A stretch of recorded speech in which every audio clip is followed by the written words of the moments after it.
Cześć, witajcie bardzo serdecznie, tutaj Leszek Nowotarski z kanału Leno Music. Dzisiaj z cyklu Blabla Sax mam bardzo specjalnego gościa, Metcalf, czyli człowiek, który prowadzi chyba największy kanał YouTube'owy saksofonowy na świecie, znany lepiej jako BetterSax, więc jeżeli jesteście ciekawi, co ma ciekawego do powiedzenia, to ja zapraszam na kolejny odcinek w Leno Music, który startuje właśnie teraz.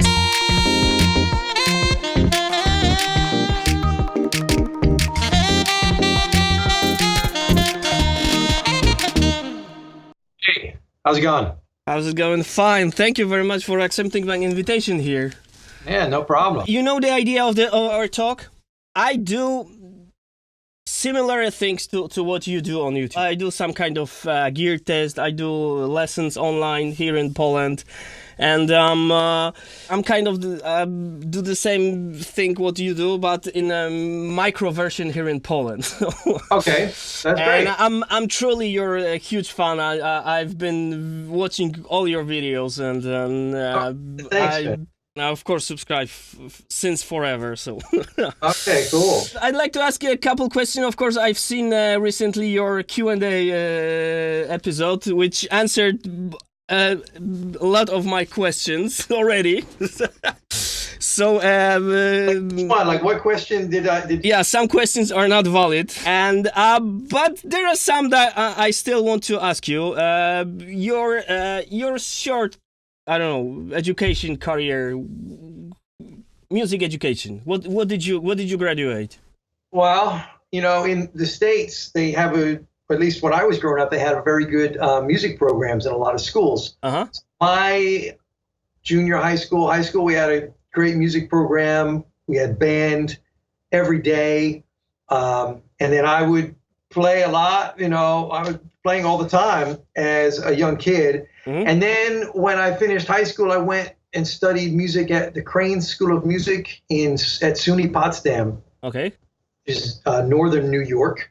And I studied classical saxophone there. Okay. Classical and jazz, but I majored in classical saxophone because that's what was available. Couldn't major in jazz at the time. And then I started my professional career basically straight away. And then I went back about 10 years after I went back to do my master's degree at Queens College in New York City.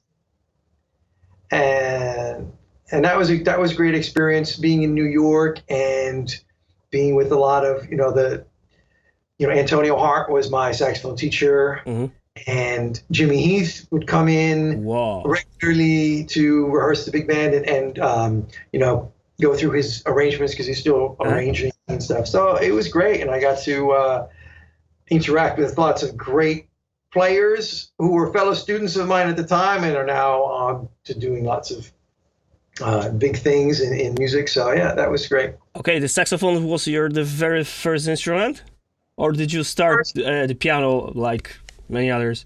I started the piano. I started taking piano lessons. I was singing. Singing at the age of. Wow, probably very little as a kid. I remember my first organized musical thing was singing in a choir when I was, I guess, 6 years or 7 years old, I think is when that started. Yeah.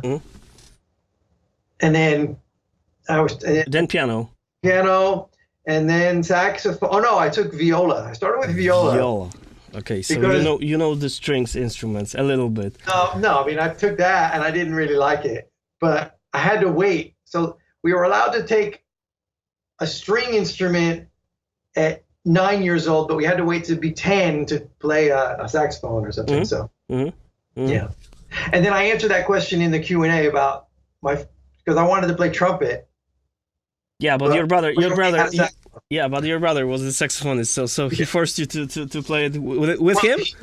He moved on to baritone sax by that time. And he had an alto at home. So my parents are like, you have to play that because we have it. Okay. Oh, we got it. Okay. So so you graduate in US, then working as a musician, as a sideman, as a orchestraman, contracts. Everything. In New York, my goal right away was to make playing music my living and that was like to be successful in my mind, I had to make my living playing saxophone. Yeah, so I just yeah, I know that because I was trying to do the same.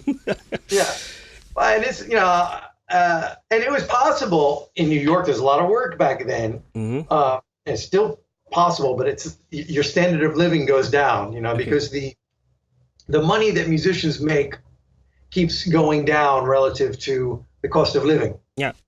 So in the 90s, it was possible to live pretty well as a musician, and then I think it's just progressively your standard of living is going down. Exactly the same in Poland. Poland is growing up, but the gigs, the money they pay for gigs are the same for like all I don't know 20 years. It didn't change. It doesn't change. Amount of money did not change at all. Right, and sometimes it even goes down.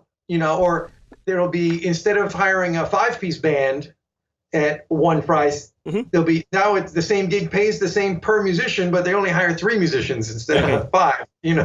Did you ever try the cruise line? Because I've been doing this for like 3 years. I spent 3 years on the ship on the Caribbean. So okay, I did one cruise ship, and it was cool. But that was I think it was 1990. Like 1998 or something, like when I went on the ship, and at the time it paid like $500 a week. Yeah, the same was I was 2001 when the towers fell down. I was on the in the Arabian Sea on the American big white slow ship. We're in the Arabian Sea, so it's like at the time. Wow. So it was tough start for me. It was my first cruise, 2001, and we get aboard 3 days before the towers fell down. Oh man! So we were going toward Australia, and they didn't want to get people out of the ship and on the ship. So we stayed with the same audience. I don't know, 4 or 5 cruises because they canceled all the flights. So it was like we were forced to play the production show all the time the same. Silver Sea Company, small ships like 300 passengers. So we were only 5. Okay, that's cool. Me and the quartet with the guitar. Of course, I had to have like 3 saxophones, flute, and clarinet. It's like always. Okay, so you were 5 musicians altogether. Yeah. Okay, so you were the only horn player. Yeah, I was the only horn playing the parts called reed, as you know that. It's reed. I was the only one. It was funny because I was doubling the production show where the big one was recorded, and I was the only horn. Yeah, because when I was on the ship, we had 3 horns. There was trumpet, trombone, and me doing all of the reeds, But and I remember when I was on the ship, the older guys saying, "Oh yeah, there used to be 5 horns, or used to be more horns," and it just keeps getting smaller and smaller, but the money stays the same. Yeah, then I switched company to NCL, Norwegian Cruise Line, and there was a octet. So we've been like 3 horns. Okay, cool. 3 horns. So 3 horns for me was better. It was like I didn't have to play on everything. I was only the alto plus flute, and that was my job. But it was the other jobs. So it was later on. But the very first one was the small ship quintet, and we've been divided into, for example, into 2 bands. I was playing with the piano on the one deck, and the trio was playing on the other deck because there was like 300 passengers on board only. So we were the only band. That's a great gig for learning a lot of tunes, though, and just learning the. Yeah, I was 22 back then, so I was like. Yeah, that's a good gig. I mean, I guess those gigs are still going, and there's still a lot of people doing the cruise ship gig. Yeah, but the money did not change. The money didn't change. Yeah, 20 years, it's the same money. So then you moved to France. When you did move to France, because I know that you were working in Denmark, like a repairman technician. Yeah. So back to what I was saying before. My goal was to make a living just with music. So I was learning everything I had to learn to play gigs. I learned how to play flute and clarinet. Of course. Because I needed them for gigs, And I got the different saxophones, tenor, alto. And then my teacher at the time, he was also doing repairs. So he showed me some repairs and said, this is one of the things you can do to make a living. So I started doing repairs. This was in the 90s as well. And I learned that. And then I was also teaching, of course. I was teaching. I had lots of private students. So that's how I made my living. And I was doing well. I was young. I was like 20 years old. And I was playing gigs every weekend and teaching lessons during the week and repairing saxophones, and occasionally going off to do cruise ships and things like that. And then I ended up in France. That's another long story. I had studied in England. I did an exchange program in England at the Conservatory. Okay. And that was kind of my introduction to Europe. And I went traveling around in Europe, and I ended up in the south of France, kind of by accident. And I met these musicians that played on the street every day in the south of France, in Nice. And they invited me to play with them, and we went out and we're playing on the streets, but making really good money and just having a great time. And I said, wow, this is the life. I'm in the south of France, playing music every day. Yeah, making lots of money. And there's gigs, there were gigs in the restaurants and in the clubs in Monaco and Cannes and everything. So I said, well, this is for me, and I'm going to stay here.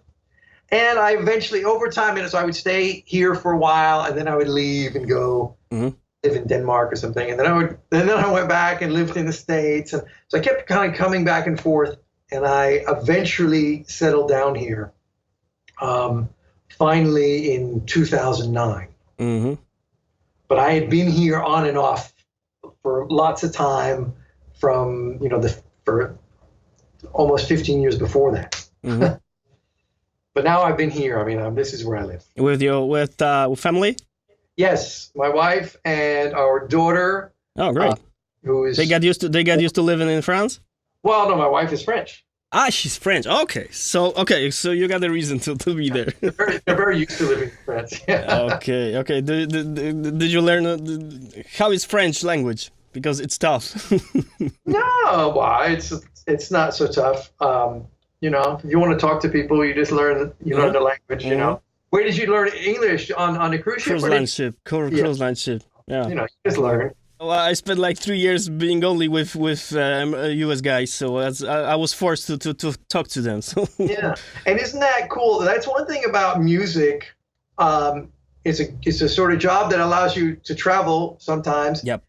And there's all of that, learning of languages and different cultures, and yeah, exactly. We don't talk about. I think that's one of the exciting parts, one of the appealing things to people that want to be in music. Like, wow, you get to travel, you get to do all this fun stuff. You don't make a lot of money, but you meet new people all the time. Yeah. So do you play now concerts in France? It's like I do. I just played. I know about Rotterdam and great gig with California. Yeah. That was cool. That was unexpected. That was great.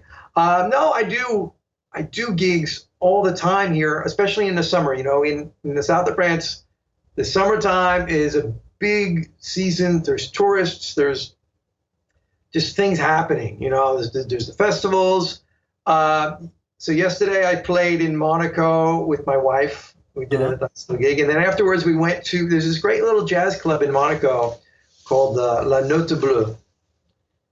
La Note Bleue. It's like I think I've been there because once when there was a Monaco this F1 Formula, we as a cruise line ship, we were as a hotel. Okay. So we stand over there, and probably I've been there. Okay, yeah. But that was like I don't know 15 years ago, so it was 2004. Yeah, it was around there. It was around then, and it was it's on the beach. So it's like a beach.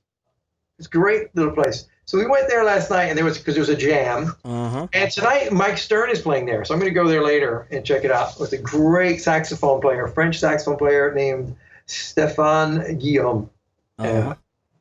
So yeah, and there's loads of gigs, Same in Krakow, because I'm from Krakow.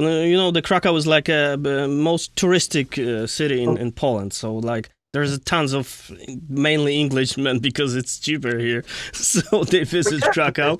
They treat Krakow as a hotel or as a bachelor party place. All right, they come in to get. Yeah, they have a cheap flights here. They got smashed and they come back to Britain.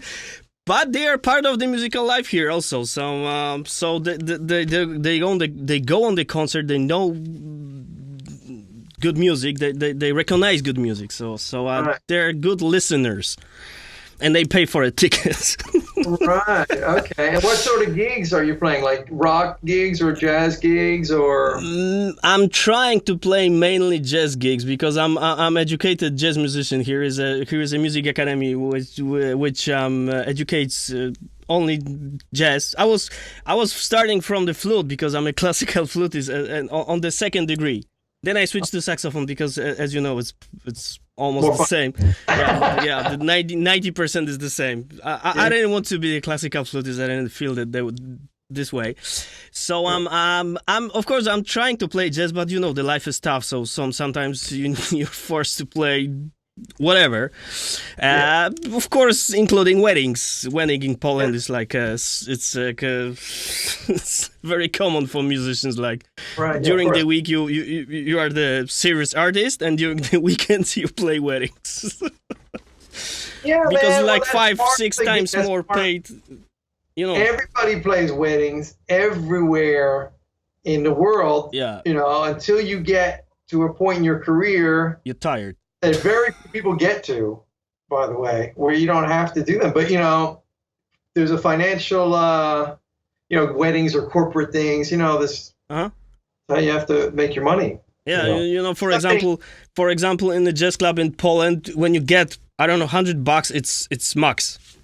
Yeah, it's a huge. Yeah, and on the weddings you got triple amount of this. So you can understand. But the wedding in Poland is tough because it lasts about 14 hours sometimes. We start at 4 and we end up at 4 or 5 in the morning the next day. So, yeah, that's a lot of work. Yeah, that's a lot of work. You're not playing the whole time though, are you? You know the saxophone is role in the band. You play or not, it's up to you.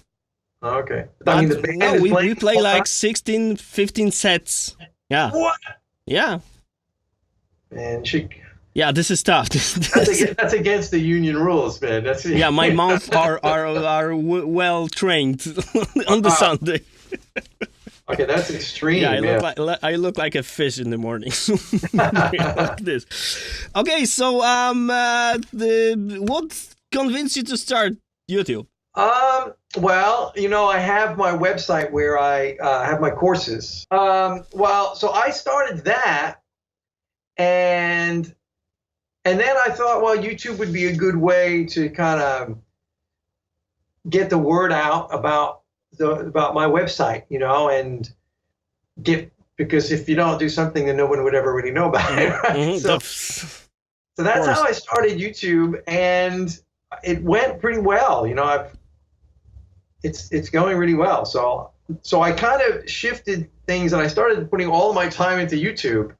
Do you have anyone who helps you with this? I don't know, the cutting stuff and then edition, everything.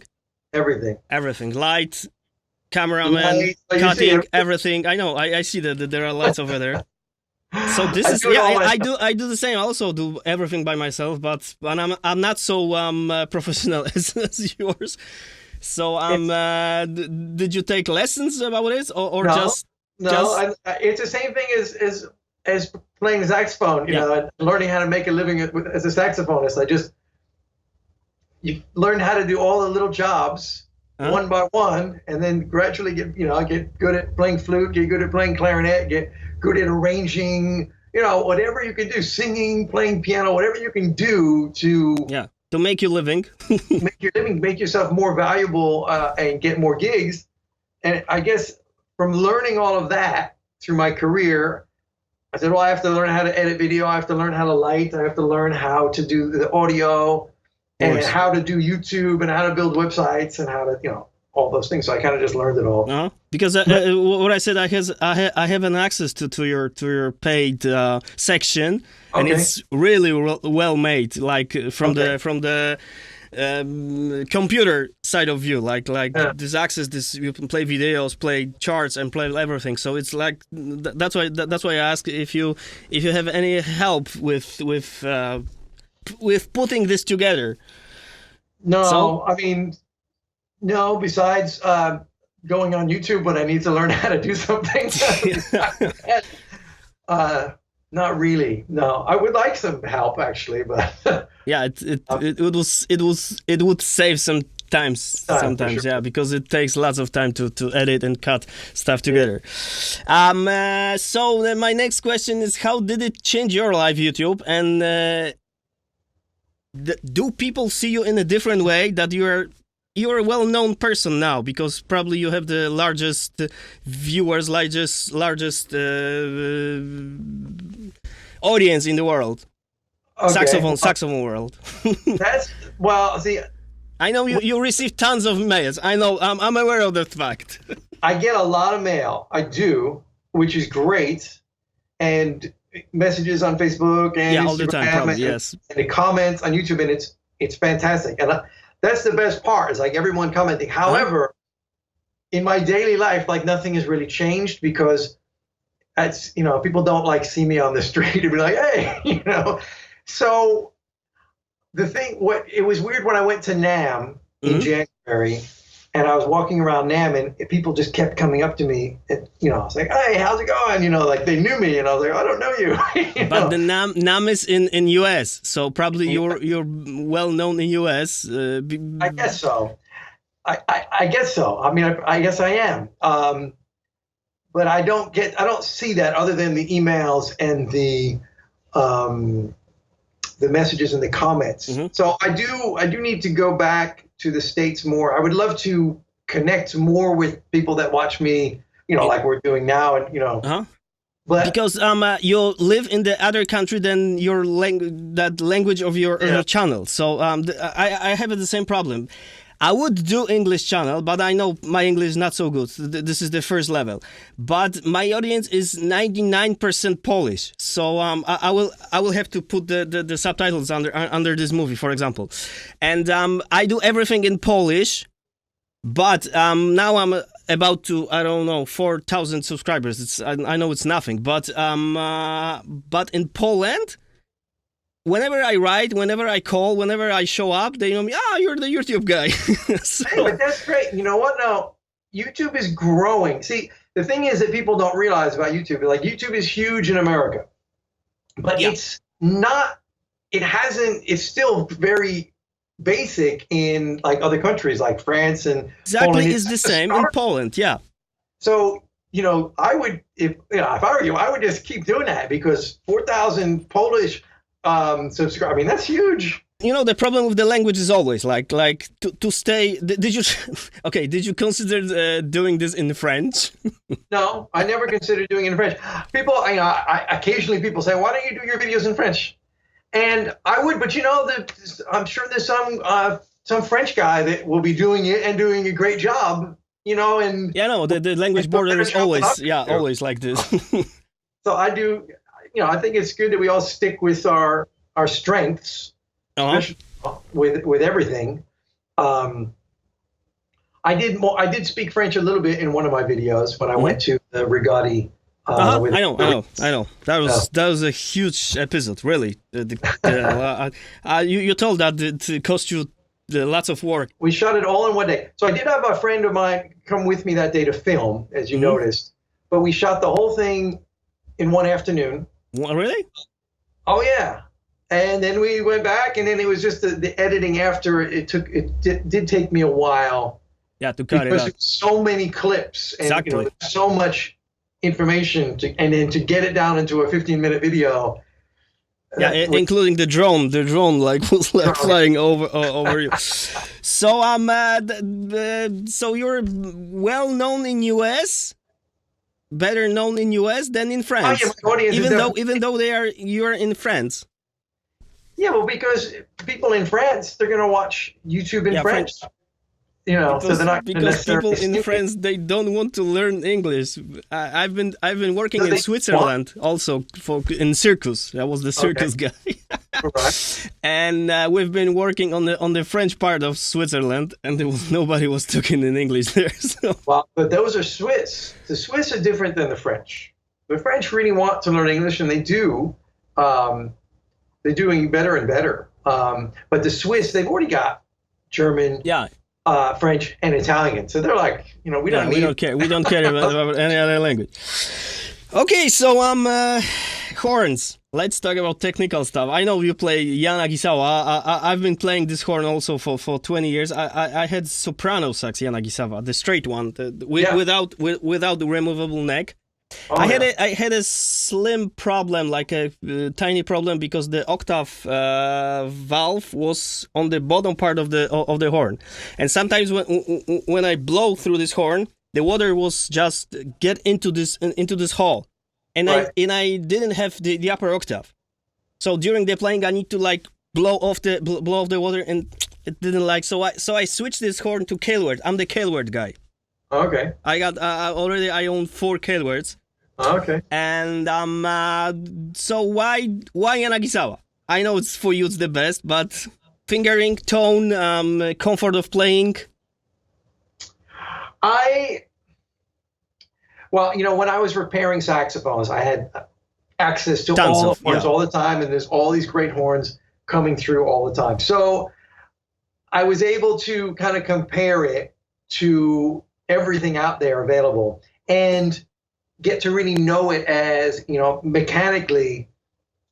And when you're taking the horns apart and putting them all back together, you see it on another level, see the insides, And so that was just incredibly impressive. When I first started working on the Yanagisawa when I was in Denmark, because at the time, the shop I worked in was a Yanagisawa dealer.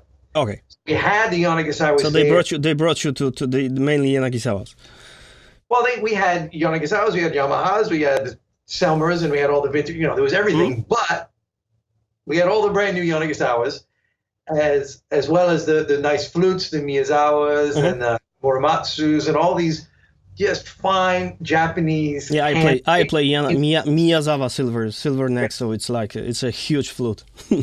So that's when I really got introduced to them properly, and because they weren't so popular at the time in the States, and then they kind of started becoming more and more popular. And then when I was doing my master's degree and I was studying with Antonio Hart, he plays Yanagisawa, and he kind of got a lot of his students turned on to playing the Yanagisawas. Okay.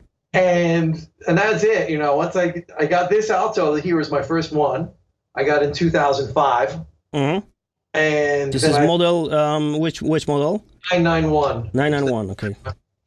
And then I got my second Yanagisawa was that baritone, and then I got a used tenor, a T880, which is a great horn. And I had a soprano, another 991 straight soprano. I had 6 S900. Okay, that's one of the older ones. This is the older one. This was this. Yeah, okay. So I sold it because of this problem I told you. Yeah. And then and now I got 2 more in the last few years. I got the TWO2, which is the unlocked one. And when people see it, I tested on my channel TW01. It's like the previous one. Yeah, great. I love that saxophone. And I like what you saw in my video. There's very little difference between the 2 models. They're both pro horns. Like the elite one now just has a few extra bells and whistles on it. Then the other one I have is another new one. It's not here. Is the alto W033, which is the silver neck and bell and brass body, and they're all so good, man. This is a coincidence, but they just sent me this stuff. They're making this new thing now, this heavy mass screw. Which is? Well, it's like the big heavy screw that goes to the thing. And it's made by Yanagisawa. And it doesn't make the saxophone to be... you know what? Heavier? It's incredible. I just played it literally just like half an hour ago before I got on the phone with you. And these things, I'm always like, it was like my saxophone is on steroids. Okay, so I have to play with it some more, you know, and do I'm gonna do a video about it. And there's also this new ligature that they have out. Yanagisawa produced ligature.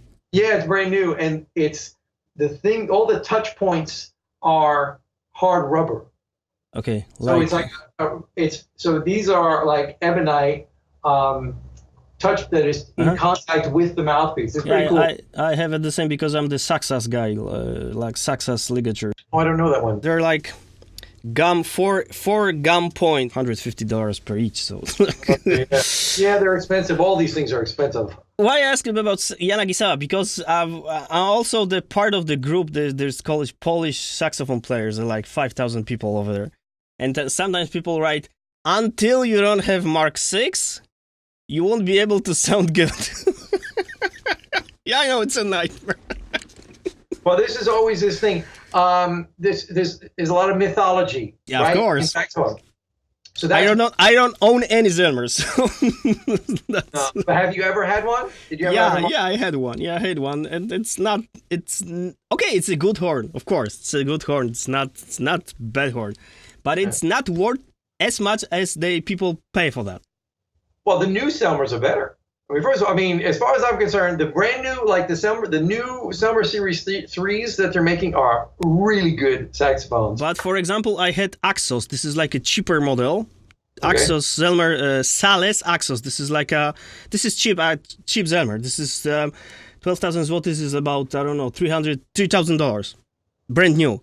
Okay. But after 2 years, it has like black drops because they use the lac. It's lacquered with the special ecological something. Yeah, but that happens to all saxophones. And after 2 years, it's like it looks like Chinese chip machine. So Sales, New Zelmer, not much. No, I'm talking about the ones made in Paris. Series 3. Factory in Paris, the Series 3s, like the reference ones. Those are very, very good saxophones, but they're just ridiculously expensive. So like so people are like, I can buy a new Selmer for like $6,000, or I could, get a. But the Zelmer Mark 6 still costs twice as much. Maybe not twice as much, but they ask for that. They don't always get that money. They ask us $6,000, $7,000 on eBay, for example. Right. Yeah. And there's always room for negotiation. Yeah. But those prices are really inflated for what you're getting, unless you're trying to buy them and resell them and speculating on them going up. But it's not they're not. It's because you saw my video about that. I started my playing because my father is also saxophonist. He plays Dixieland, old jazz, and he owns Super Action, like a Super Action from the middle 80s. That was my first saxophone I ever played, and the Super Action is half price of the Mark 6. And I don't think that's my point. I don't think the Super Action is half worse or half the Mark 6 is half better than the Super Action, and the prices is exactly doubled. Well, and at a certain point, there's very little. The saxophone itself has so little to do with what someone sounds like. It's the person playing and their mouthpiece and reed is so much more. And I tell you, I got this new sheep. Amazon.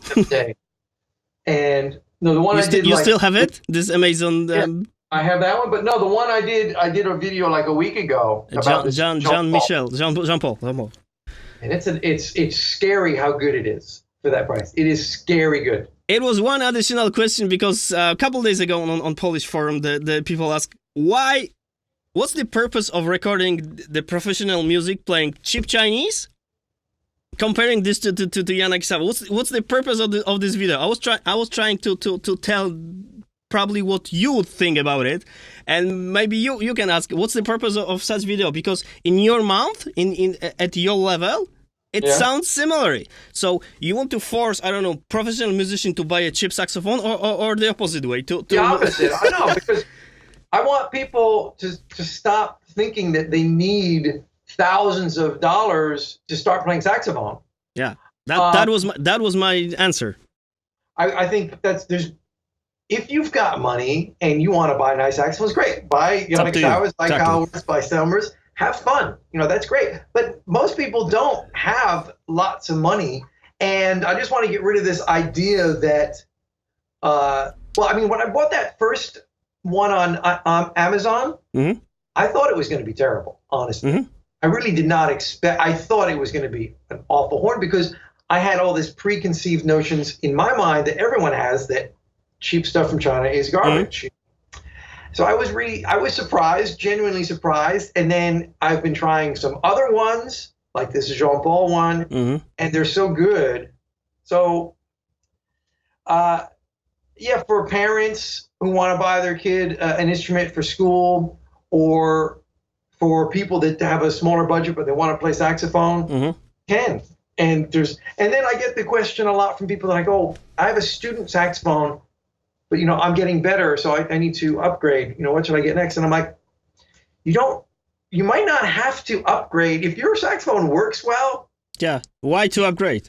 I mean, at some point when you're maybe getting to a very advanced level, you're going to study at university, or you're going to be playing gigs and professional, then that's a good time to have mm-hmm. an upgraded horn. But anything less than that, a good student horn, like a good student Yamaha horn, would be perfectly fine. And I can for the entire sometimes career. For the whole career. I could that saxophone I got the other day, I could play it on any gig, and no one would ever know the difference. That's a great answer, because I answered the same. I have for my students a Jupiter. This is like also Taiwan. It's a great horn. I play gigs. Sometimes when I go on the wedding, I don't want to take my Kellywood because it can be smashed or something can happen. So I take my Jupiter, and nobody knows, even though it's like gold one. Okay, it's okay. I've been yesterday in Sugar. Sugar company. Oh yeah, Schlager. They make a brass, and they invited me to try new saxophones. Okay, cool. Because they started to produce saxophones. Of course, they are made in Taiwan. Right, but where did you visit them? In Austria, in a factory. Okay. Because they make saxophones in brass in Austria, but they import saxophones from Taiwan. The technicians prepare them to sell, and so they invited me to try. I don't know. I tried yesterday. 50 saxophones maybe. Wow. Yeah, the 7 baritones and the alto like one. Okay. Alto like 20. Next question, because in Poland is a, I don't know how to say it. Is a I don't know. War is a bad word, and between the classical and not jazz, not loose embouchure, like it's embouchure, yeah. Embouchure, yeah. So I'm of course from the part of loose embouchure, and I teach people how to play jazz, but I have lots of students who switch from classical, and I ask them, okay, what did you do on lessons? How was your lessons? What did you play with teachers? And I know many teachers that do not play during lessons. This is like a nightmare. It's like it's problem with teachers here in Poland, that people teach but they don't play during lessons. But what do you think about this difference between classical embouchure? I know you asked already this question in the previous episode, but there is a difference, and people, I don't know, they fight to each other. I see them in this way a little bit. I know what you're talking about, and this was a question I received. I get this question so much. I know. And I posted. I don't know if you saw on Instagram. Are you on Instagram? Not much. Okay, Instagram is a good place to be. But I posted on Instagram. I made a video where I was kind of making fun. I said, everyone asks me what's the difference between classical and jazz embouchure, and I was like, so this is what I did. I'll just show you to demonstrate. So the jazz embouchure, okay, it's just like normal. and the classical embouchure. Hold on, you need room. Yeah, elbow. Yeah, you need to put the elbow up. Yes.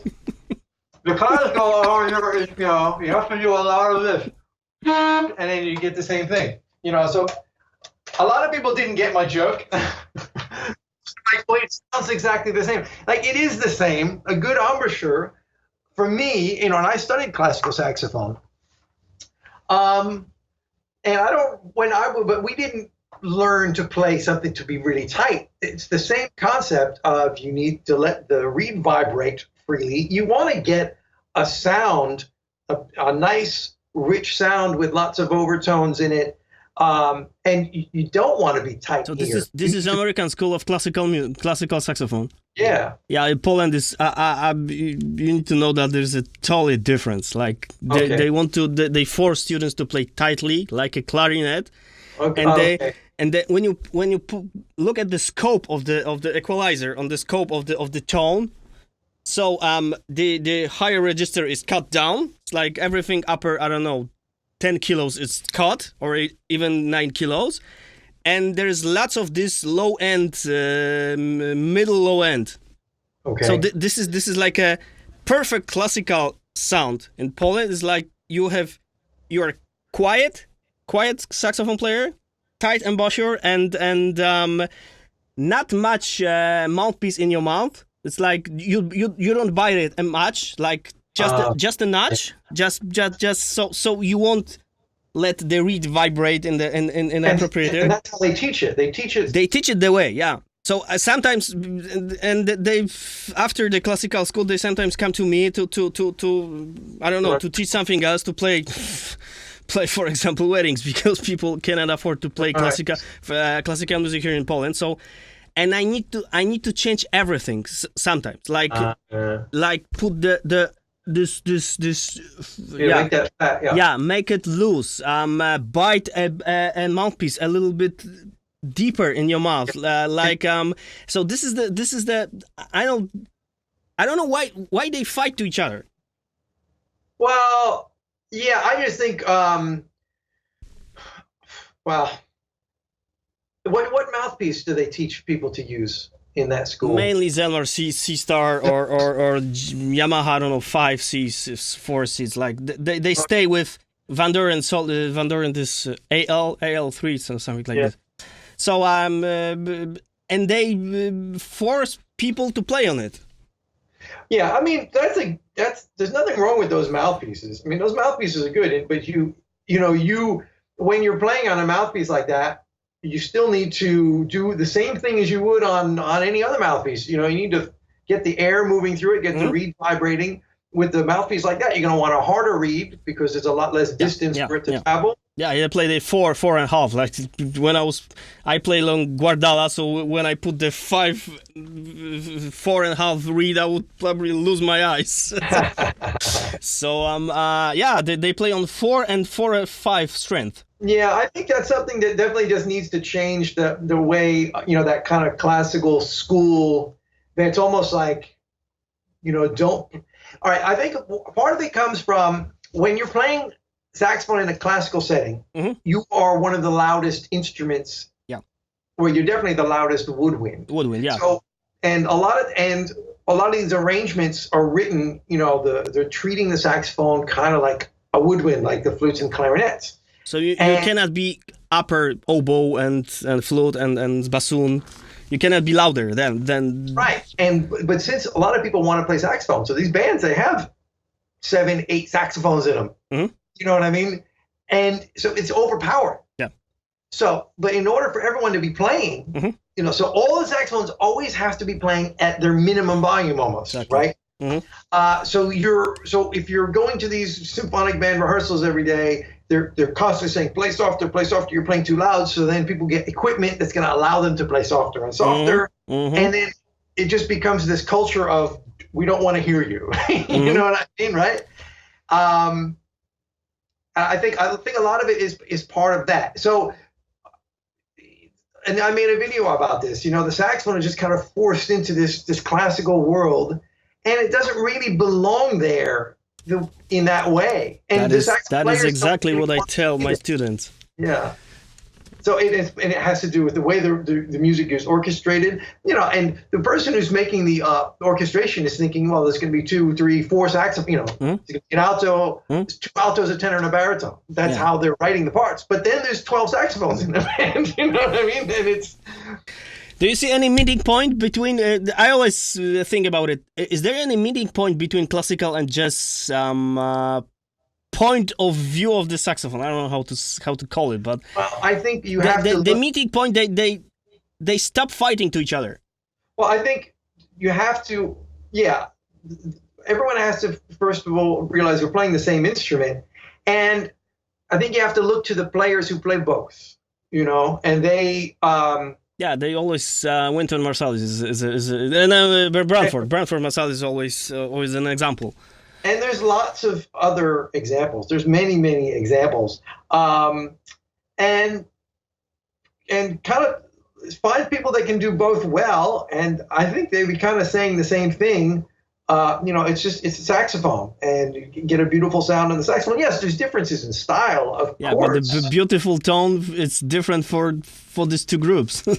well, I don't know. I mean, I would argue that the Branford's tone on his classical recordings is very classical sounding, but I don't think he's approaching the instrument. I don't know. I don't know. Maybe he's answered that question, but probably he got asked this question very often. Yeah, I think. I don't know. I ask myself that question, and I play, and I say, what would I do differently if I was playing classical with my embouchure? And I wouldn't do anything differently. It's all stylistic things that I would change. Keep the tone. Change the vibrato, change the articulation, the attack, the release of notes. But I wouldn't be changing physically how I'm, playing the instrument. But nevertheless, you need to loosen the embouchure a little bit. Like, do not make it so tight as they want you to play.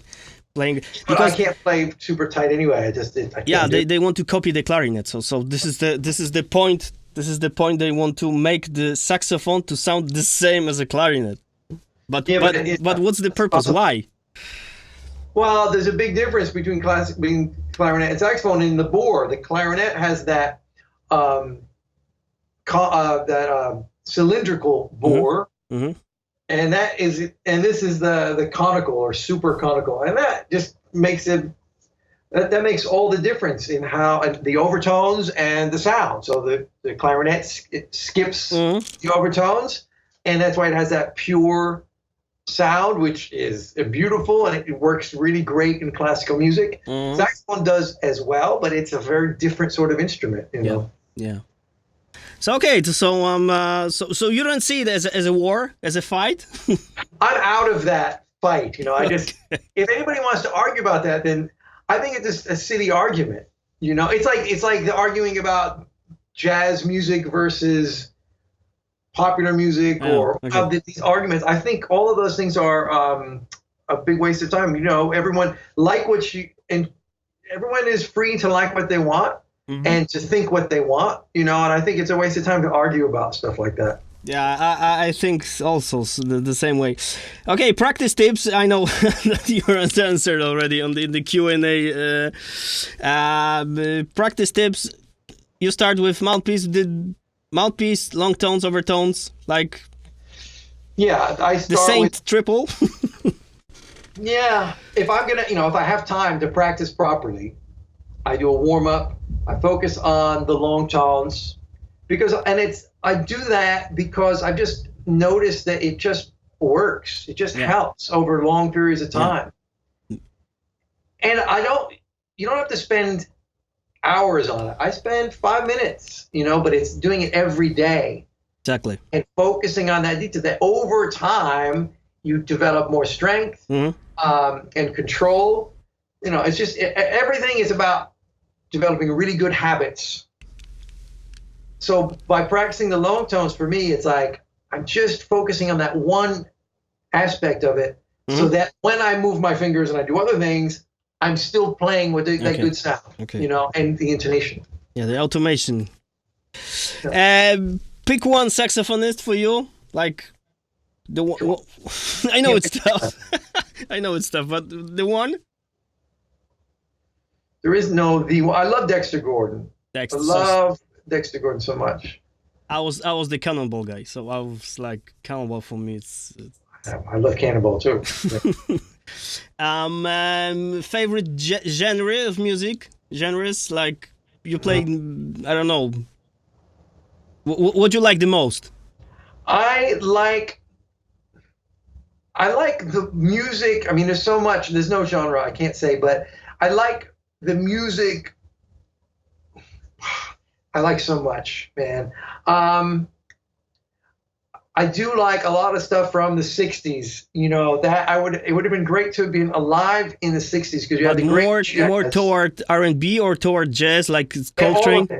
All of it. You know, like the different types of jazz that were being recorded at that time. The different types of popular music, the Beatles, the different soul and Motown and R&B music that was, all of that stuff I'm into. Okay, even the folk music, I mean, all of it is just, I love it. Okay. That's interesting because in '60s there was like Beatles and John Coltrane. So. Yeah, but there was lots of stuff, 50s, 60s, 70s, Okay. but there's so much in there. And that's not to say I don't like anything from the 20s, 30s, 40s, and the 80s, 90s, and now. I mean, I like so much stuff. I think the key is I can't nail anything down, and it changes all the time. Like what I'm into at any given moment it can change. So I just can't. That's a question I'm never really able to answer. Okay, it's my question now: is music going toward better or toward worse? Because every generation said it's getting worse and worse and worse and worse. Well, I'll say this. Now, there's a reason to be very optimistic about that with YouTube and social media because we have access to all the music.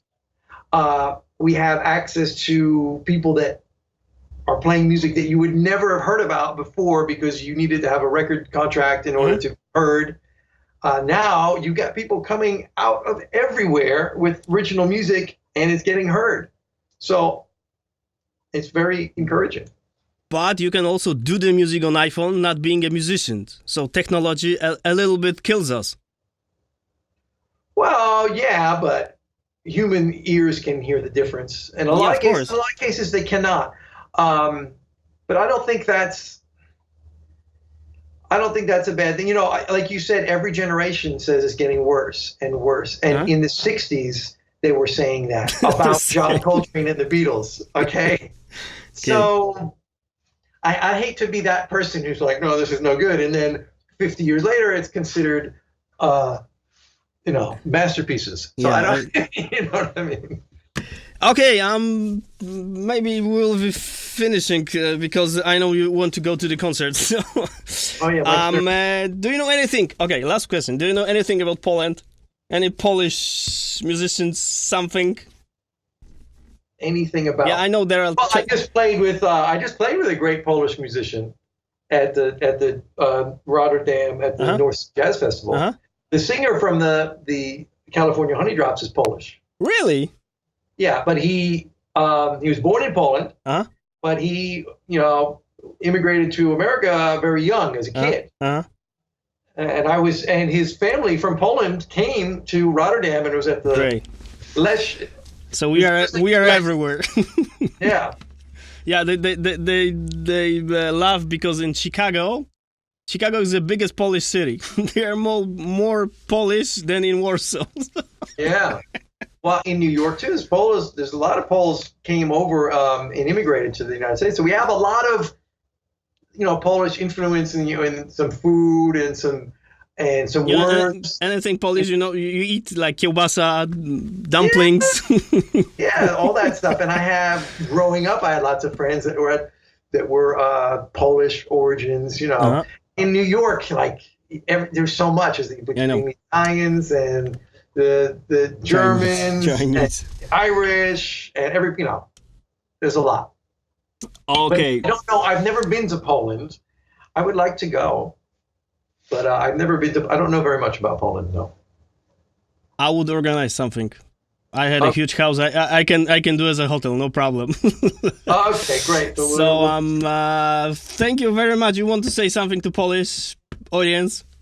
Well, yeah. I hope you guys can understand me when on my YouTube videos and watch some of my videos. Yeah, English is now obligatory in Poland, so Okay, so great. they understand you well, especially the young generation. Okay, well, if they're watching me on YouTube, thanks for watching. And, You did a really, really great job. I'm really honored and I'm flattered that I can talk to you now because I really like what you do on YouTube and it's great, really great job. Thank you very much. We're all saxophone players, so I mean, meeting new people and being able to talk about the saxophone is great, you know. Thank you very much and goodbye. Take care. Okay, take care. Bye Talk bye. soon. Bye bye.